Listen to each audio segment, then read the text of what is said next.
Morning बेटा। I hope आप सब लोग बहुत अच्छे से होंगे बेटा और बहुत अच्छे तरीके से अपनी पढ़ाई कर रहे होंगे। तो जैसा कि बेटा हमने लास्ट क्लास में इकोनॉमिक्स का एक नया चैप्टर स्टार्ट किया था जिसका नाम था कैलकुलेशन ऑफ नेशनल इनकम, और उसका जो पहला मेथड था जिसका नाम था बेटा वैल्यू एडिड मेथड। तो हमने लास्ट क्लास में उस वैल्यू एडिड मेथड के सारे स्टेप्स और उस स्टेप्स में जो कंपोनेंट्स है कैसे हम वो कैलकुलेट करेंगे उसको स्टडी किया था। और मैंने लास्ट क्लास में आपसे प्रॉमिस किया था बेटा कि नेक्स्ट क्लास में हम लोग कुछ क्वेश्चंस करके भी देखेंगे। तो आज हम वही न्यूमेरिकल्स वही क्वेश्चंस आज की क्लास में करेंगे बेटा। आई होप कि ये क्वेश्चंस मैं आपको अच्छी तरह से क्लियर कर पाऊंगा। चलिए बेटा करते हैं न्यूमेरिकल्स। तो सबसे पहले जो हम क्वेश्चन कर रहे हैं बेटा वो बहुत बेसिक क्वेश्चंस है, ठीक है, जिससे आपको उन स्टेप्स को यूज करना आ जाएगा। ठीक है, तो सबसे पहले जो हमारा स्टेप होता है बेटा वो होता है value of output. Value added method में सबसे पहले आपको वैल्यू ऑफ आउटपुट निकालना है। अगर गिवन है तो इट्स वेल एंड गुड, और अगर गिवन नहीं है तो आपको वो कैलकुलेट करना पड़ेगा। और उसका फॉर्मूला होता है बेटा value of output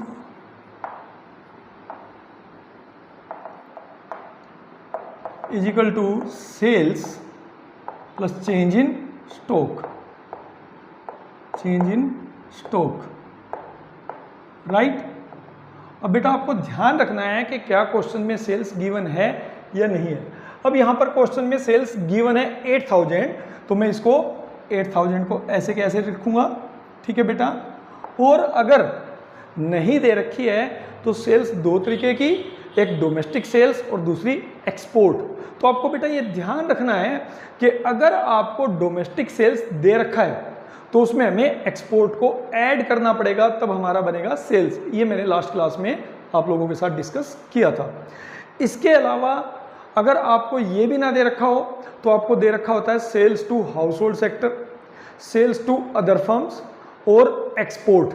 sales to household sector और सेल्स टू अदर फर्म्स ये बेटा आपके डोमेस्टिक सेल्स के कंपोनेंट हैं कि हमने अपनी डोमेस्टिक टेरिटरी के अंदर अपने हाउस होल्ड को माल बेचा है, और हमने जो है अदर फर्म्स जो कि उस चीज़ को बेच रही हैं उनको भी हमने अपना माल बेचा है। These are component of sales.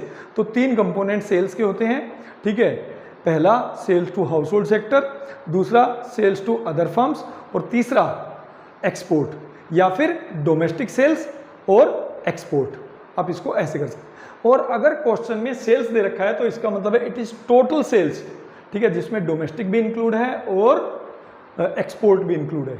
दूसरा फिर बेटा हमें चाहिए चेंज इन स्टॉक। अब इस क्वेश्चन में तो चेंज इन स्टॉक गिवन है बेटा, तो अपने को क्या करना है, अपने को ये वैल्यू उठानी है और इसको इसमें ऐड कर देना है, ठीक है। अगर चेंज इन स्टॉक ना दे रखा हो तो हम कैसे निकालते हैं ये भी हम लोगों ने लास्ट क्लास में डिस्कस किया था, ठीक है। तो उसके बाद आपका आंसर आ जाता है 8100 करोड़, 8100 करोड़। तो पहला स्टेप हमेशा वैल्यू एडिड मेथड में value of output that is sales plus change in stock. आपको ये नहीं देखना है कि क्वेश्चन में क्या क्या गिवन है, आपको ये देखना है कि आपको कौन से स्टेप फॉलोज करने हैं और उसके लिए आपको क्या क्या वैल्यू चाहिए। इसलिए आप पहले आप फॉर्मूला लिख लें कि पहला स्टेप क्या होता है, वैल्यू ऑफ आउटपुट होता है। और वैल्यू ऑफ आउटपुट के लिए अपने को क्या चाहिए बेटा, sales plus change in stock. तो आपको सेल्स फाइंड आउट करना है और उसमें चेंज इन स्टॉक अगर दे रखा है तो ठीक है, नहीं तो closing stock minus opening stock करके आप चेंज इन स्टॉक निकाल लेंगे और उसको आपको सेल्स में ऐड करना है। Second step that is GVA at MP। मैं पहले फॉर्मूला लिखूंगा that is value of output minus intermediate consumptions या इंटरमीडिएट कॉस्ट या परचेज ऑफ रॉ मटेरियल्स, ठीक है। तो मेरे क्वेश्चन में इंटरमीडिएट कॉस्ट गिवन है तो मैंने इंटरमीडिएट कॉस्ट लिख दिया। यहाँ पर एक ही चीज होती है बेटा, आप इंटरमीडिएट कंजम्पशन कह लीजिए, इंटरमीडिएट कॉस्ट कह लीजिए या फिर परचेज ऑफ रॉ मटेरियल कह लीजिए। It is the total value of raw material which we use to produce our goods and services, जिसका हमने वैल्यू ऑफ आउटपुट कैलकुलेट किया था। तो वैल्यू ऑफ आउटपुट जो हमने प्रोड्यूस किया है 8100 करोड़ का, उसमें से इंटरमीडिएट कॉस्ट हमने माइनस करना है, और ये हो जाएगा बेटा 8100 minus 5500, right, that is 2600 crore, that is 2600 crore. ठीक है, यूनिट हमारी करोड़ में चल रही है तो मैं यहाँ करोड़ भी लिख दूंगा बेटा। ठीक है, इसके बाद आपको निकालना है NVA at FC, that is net value added at factor cost. तो कैसे आप NVA एट FC निकालोगे बेटा? Third step, NVA at FC। जैसे ही आपको इक्वेशंस मिल जाए, उसके बाद जो 3 इक्वेशन हम लोगों ने पढ़ी हुई है, that is gross is equal to net plus depreciation, national is equal to domestic plus NFIA, और market price is equal to factor cost plus में NIT। आपको वो यूज करना है बेटा, आपको वो यूज करना है। ठीक है, तो उसके इसीलिए वैल्यू एडिड मेथड में आपको केवल ये 2 स्टेप आपको याद रखनी है। ये 2 स्टेप तो याद रखने ही पड़ेंगे, इसके अलावा आपके पास कोई ऑप्शन नहीं है। उसके बाद जैसे ही आपकी इक्वेशन बन गई, जो भी आपको चाहिए, जो आपको निकालना है, जो आपको क्वेश्चन में पूछा गया है, उसको आप लेफ्ट हैंड साइड पे रखिए। जो हमारी वैल्यू आ चुकी है, इक्वेशन बन चुकी है, उसको आप राइट हैंड साइड में रखिए, और फिर आप इनको कंपेयर कीजिए उन 3 इक्वेशन की हेल्प से। जैसे बेटा अपने को सबसे पहले नेट वैल्यू चाहिए, ठीक है, नेट वैल्यू एडिड, जबकि हमारे पास वैल्यू एडिड कौन सा है? ग्रोस। तो ग्रोस इंक्लूडेड डेप्रिसिएशन, तो हमारे पास ग्रोस है, हमें उसको नेट बनाना है, तो हम करेंगे माइनस डेप्रिसिएशन, माइनस डेप्रिसिएशन। ठीक है, फिर बेटा हम we need to calculate factor cost, हमें कैलकुलेट करना है फैक्टर कॉस्ट। ठीक है, और हमें जो गिवन है बेटा वो मार्केट प्राइस है, जो हमने निकाल रखा है वो मार्केट प्राइस है, and market price inclusive all the indirect taxes. तो हमें यहाँ पे नेट इनडायरेक्ट टैक्स माइनस करना है, नेट इनडायरेक्ट टैक्स माइनस करना है।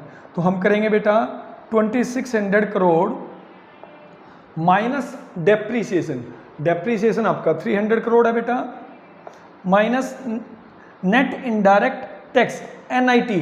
अब हमें क्वेश्चन में NIT नहीं दे रखा है, या तो गिवन होगा या फिर नहीं होगा।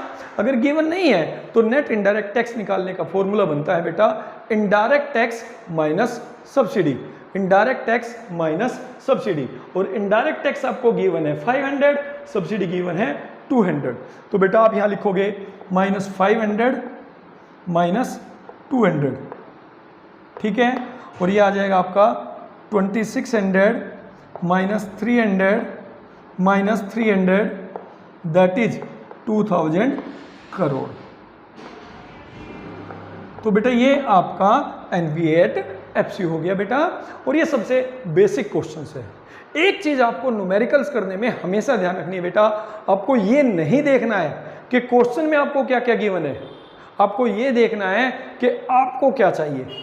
ठीक है, अगर आप ये देखते हो कि भाई क्वेश्चन में क्या क्या गिवन है, तो यू विल गेट कंफ्यूज, क्योंकि क्वेश्चन में बहुत सारी ऐसी इररेलेवेंट चीजें दे रखी होंगी जिनका आपका आंसर या सॉल्यूशन निकालने से कोई लेना देना नहीं है। तो इस चीज का आपको विशेष ध्यान रखना है कि आपको क्या चाहिए।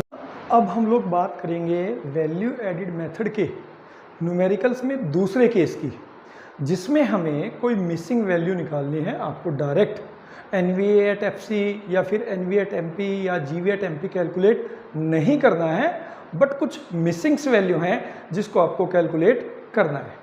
जैसे कि इस क्वेश्चन में मैंने आपसे पूछा है बेटा कैलकुलेट सेल्स, आपको ये सारी इंफॉर्मेशन गिवंस हैं और इसके बेस पे you need to calculate sales. ऐसे ही कुछ क्वेश्चंस में बेटा वैल्यू ऑफ आउटपुट या इंटरमीडिएट कॉस्ट भी आपसे पूछा गया है। तो आजकल जो क्वेश्चंस आते हैं बेटा वो इस तरीके के क्वेश्चंस आते हैं। बेसिक्स जो क्वेश्चन है जैसा मैंने पहले कराया है उस तरीके के क्वेश्चंस आने के चांसेस थोड़े से कम है। तो अब देखते हैं बेटा कि हमें इस क्वेश्चन को कैसे करना है। तो we need to calculate sales, और बेटा वैल्यू एडिड मेथड में जो सेल्स निकालने के मैंने आपको तरीके बताए वो अलग अलग तरीके थे, 3 जहां से हम सेल्स निकाल सकते हैं। पहला था कि सेल्स को हम ऐसे भी निकाल सकते हैं कि भाई हम प्राइस इनटू क्वांटिटी कर दें कि भाई हमने कितनी क्वांटिटी बेची और उसका कितना प्राइस है। बट इसमें ना तो क्वांटिटी है और ना ही आपको प्राइस दिया है। ना तो आपको यूनिट्स दी हुई है कि आपने कितनी यूनिट सोल्ड किए हैं, और ना ही ये बता रखा है कि पर यूनिट क्या प्राइस था। दूसरा तरीका था कि डोमेस्टिक सेल्स और एक्सपोर्ट आपको गिवन हो बेटा, बट अगर आप देखें तो इस क्वेश्चन में ना तो आपके पास डोमेस्टिक सेल है बेटा, और ना ही आपके पास एक्सपोर्ट है। तो तीसरा जो सेल्स निकल सकता है, क्योंकि अब जो सेल्स निकलेगा वो केवल निकल सकता है बेटा वैल्यू ऑफ आउटपुट से, क्योंकि हमारा जो सेल्स टर्म्स यूज होता है वो यूज होता है वैल्यू ऑफ आउटपुट में, that is equal to sales plus change in stock. ठीक है बेटा, तो यहां पे हम सेल्स निकाल सकते हैं कब, अगर हमें वैल्यू ऑफ आउटपुट पता हो प्लस चेंज इन स्टॉक पता हो, प्लस चेंज इन स्टॉक पता हो। बट प्रॉब्लम क्या है कि बेटा यहां वैल्यू ऑफ आउटपुट भी गिवन नहीं है, जबकि हम सेल्स यहां से कैलकुलेट कर सकते थे। ठीक है, तो अब वैल्यू ऑफ आउटपुट कैसे निकल सकता है, वो निकल सकता है जीवी एट एमपी से। GV at MP is equal to value of output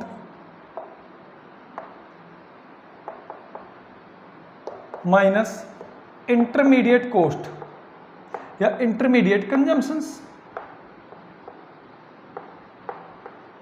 means अगर हमें जीवी एट एमपी पता हो, ठीक है, इंटरमीडिएट कंजम्पशन जो कि इस क्वेश्चन में गिवन है, ठीक है, ये हमें दे रखा है, और जीवी एट एमपी अगर हम किसी तरीके से निकाल लें तो बेटा बहुत आराम से हम वैल्यू ऑफ आउटपुट कैलकुलेट कर सकते हैं। बट यहां पर फिलहाल हमारे पास जीवी एट एमपी भी नहीं है। तो इस तरीके के क्वेश्चन में क्या होता है बेटा, कोई ना कोई ऐसी वैल्यू गिवन होती है जिससे हम इक्वेशन बना सकते हैं। जैसे इस क्वेश्चन में गिवन है net value added at factor cost, मतलब आपको एनवीए एट एफसी गिवन है, तो हम एनवीए एट एफसी में 3 इक्वेशन यूज कर लें, ठीक है, तो हम जीवी एट एमपी कैलकुलेट कर सकते हैं। कैसे, सबसे पहले निकालते हैं बेटा जीवी एट एमपी। जो हमें निकालना है वो हमें लेफ्ट हैंड साइड पे रखना है, जो गिवन है वो राइट हैंड साइड पे रख लो। ठीक है, सबसे पहले बेटा हमें ग्रोस वैल्यू बनानी है, बट हमारे पास वैल्यू कौन सी है, नेट। तो gross is equal to net plus depreciation. ये 3 इक्वेशन जो मैंने इससे पहले वाले चैप्टर में हम लोगों ने की है वो आपको ध्यान रखनी है। ठीक है, यहाँ पे बेटा VA है, यहाँ पे भी VA है, तो इसमें कोई चेंज नहीं करना है। यहाँ पे आपका MP निकालना है जब हमारे पास वैल्यू किस चीज़ की है, फैक्टर कॉस्ट की है, और MP including all the indirect taxes. Market price is equal to factor cost plus net indirect tax. Means इस फैक्टर कॉस्ट की वैल्यू में अगर हम नेट इनडायरेक्ट टैक्स ऐड कर दें तो हमारा बन जाएगा GVA एट MP, क्योंकि हम डेप्रीसिएशन पहले ही ऐड कर चुके हैं। ठीक है, तो अब देखते हैं कि नेट इनडायरेक्ट टैक्स कितना है। अब यहाँ पे नेट इनडायरेक्ट टैक्स नहीं गिवन है, बट क्वेश्चन में गिवन है बेटा आपको सब्सिडी। क्वेश्चन में गिवन है आपको सब्सिडी, तो मैं यहाँ लिखूंगा plus indirect tax minus subsidy, plus indirect tax minus subsidy, और ये बेटा वैल्यू बन जाएगी आपका 2500 प्लस डेप्रीसिएशन। और डेप्रीसिएशन का दूसरा नाम जल्दी से याद करो, जल्दी जल्दी, उसका दूसरा नाम है कंजम्पशन ऑफ फिक्स कैपिटल। ठीक है, उसका दूसरा नाम है कंजम्पशन ऑफ फिक्स कैपिटल। आपको ये बहुत याद रखना है, क्योंकि डेप्रीसिएशन वर्ड शायद ही कुछ क्वेश्चनों में यूज किया जाता हो, ज्यादातर क्वेश्चंस में यूज होता है बेटा कंजम्पशन ऑफ फिक्स कैपिटल, तो वो मैंने उसको भी ऐड कर दिया। ठीक है बेटा, अब मैं यहाँ पे ब्रैकेट खोल रहा हूँ, इनडायरेक्ट टैक्स हमारा 0 है माइनस सब्सिडी। अब सब्सिडी क्वेश्चन में गिवन है, तो बेटा ये हो गया आपका 100, ये हो गया आपका 100। ठीक है, तो आपका ओवरऑल जो आंसर आ जाएगा वो आ जाएगा 2900 लाख, राइट। और यहां पर हमारा आ जाता है GVA at MP, GVA at MP। तो बेटा यहां तक हम पहुंच चुके हैं। ठीक है, अब इस GVA एट MP हम कैलकुलेट कर चुके हैं। इंटरमीडिएट कंजम्पशन हमें पता है, इस इंटरमीडिएट कंजम्पशन को मैं इधर ले आऊं और GVA एट MP में मैं ऐड कर दूं, तो मेरे पास आ जाएगा बेटा वैल्यू ऑफ आउटपुट। मेरे पास आ जाएगा वैल्यू ऑफ आउटपुट। क्लियर है?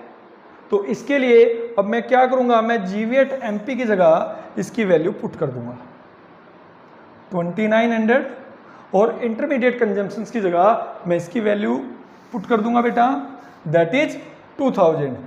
ठीक है, और ये माइनस था यहाँ पे, तो माइनस की वैल्यू इधर आएगी, तो हमारे पास आ जाएगा value of output is equal to 2900 प्लस 2000 that is 4900, that is 4900। Right बेटा? अब इसके बाद देखिए, अब हमारे पास यहाँ पे वैल्यू ऑफ आउटपुट भी आ गया है। ठीक है, अब अगर हमारे पास वैल्यू ऑफ आउटपुट है, ठीक है, और चेंज इन स्टॉक जो कि हम यहाँ से निकाल सकते हैं क्योंकि हमें क्लोजिंग स्टॉक और ओपनिंग स्टॉक दोनों गिवन है, वो हम इसमें से माइनस कर दे वैल्यू ऑफ आउटपुट में से, तो हमारा आंसर आ जाएगा दैट इज सेल्स। हमारा आंसर आ जाएगा बेटा दैट इज सेल्स। तो अब हम उस वाले स्टेप पे जाएंगे। तो आई होप आपको ये दोनों स्टेप समझ में आ गए हैं, क्योंकि मैं अब इसको हटा रहा हूं बेटा। ठीक है, तो यहां पे अब देखिए हम क्या करेंगे,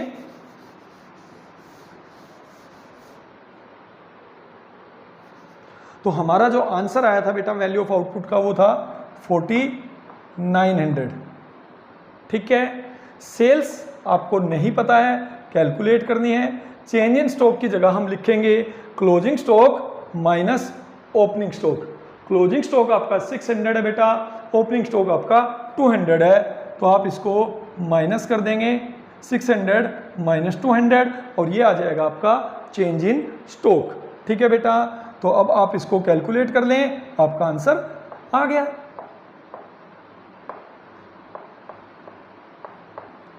तो sales is equal to 4900 minus 400 that is 4500 lakh. तो ये आपका आंसर आ जाता है बेटा। तो आज हमने जो किए बेटा वैल्यू एडेड मेथड के दो क्वेश्चंस, दो न्यूमेरिकल्स हमने करके देखे। जो सेकंड वाला है मिसिंग वैल्यू वाला, that is very important. I hope कि बेटा आपको ये चीज़ अच्छी तरह से क्लियर हो गई हो। ठीक है, अगर आपको हमारी वीडियो अच्छी लगती है बेटा तो कृपया हमारे चैनल को सब्सक्राइब करें और बेल आइकॉन पे ज़रूर प्रेस करें, ताकि जो हमारी नई नई वीडियोज आ रही हैं उसके अपडेट आपको मिलते रहें। क्योंकि ये एकमात्र चैनल है बेटा जहां पर आपको accountancy, economics, Hindi, history, pol science सबकी वीडियोज एक साथ मिल सकती हैं। चलिए मिलेंगे नेक्स्ट वीडियोज में, तब तक के लिए टेक केयर।